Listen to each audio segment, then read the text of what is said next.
Vous vous êtes sans doute déjà demandé quelle était l'intensité des ondes émises par l'antenne de téléphonie située près de chez vous, du poste de transformation, des lignes haute tension, mais vous êtes-vous déjà demandé quels appareils émettaient des ondes électromagnétiques dans votre logement? Pour le savoir, l'association Helios a réalisé une campagne de mesure dans 30 logements de la Loire.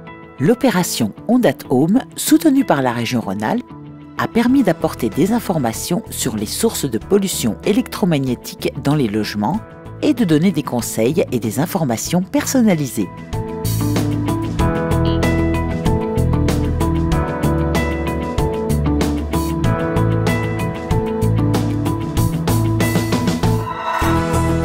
On est dans une chambre et c'est généralement l'environnement dans lequel on cherche à avoir le moins d'exposition possible. Donc là, on va parler de 10 volts par mètre à minima, mais plus on est proche de 1 volt par mètre d'exposition, mieux c'est. Et on voit qu'il y a un appareil qui génère un champ très important, qui est la lampe. L'opération Onde at Home avait pour objectif de mesurer les niveaux d'exposition dans l'habitation.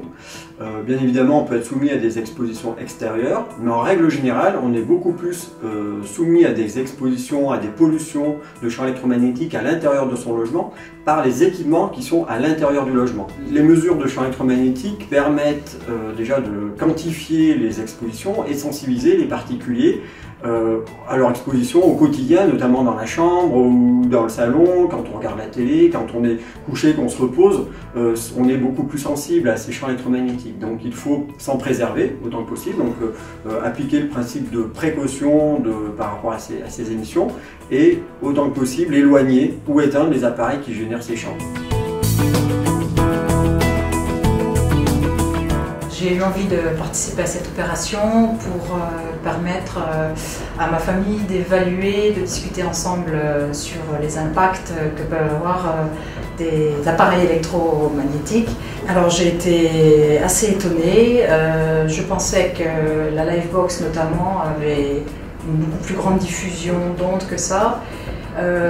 Et que les chambres des enfants étaient tout à fait à l'abri, ce qui n'était pas du tout le cas. Helios n'est pas là pour alimenter le débat sur les risques sanitaires éventuels, mais pour amener un élément de compréhension et de mesure à l'intérieur du logement, savoir si on est exposé ou pas à ces ondes.